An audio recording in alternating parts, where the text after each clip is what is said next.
আসসালামু আলাইকুম। একটি ছোট্ট ভিডিও বানাবো মানসিক মানসিক অসুস্থ কিভাবে দূর করা যায়।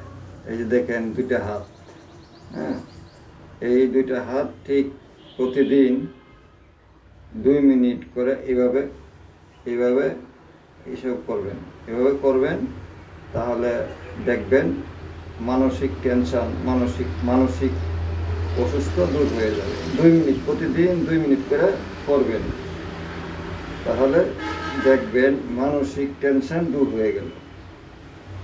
আপনারা একবার ট্রাই করে দেখেন, কমেন্ট বক্সে জানায়েন। এইভাবে, ঠিক আছে? প্রতিদিন এইভাবে, এই যেভাবে এমনি আপনারা একবার করে দেখেন, পরে আমাকে জানায়েন। 2 মিনিট করে প্রতিদিন, তাহলে মানসিক টেনশন দূর হয়ে যাবে।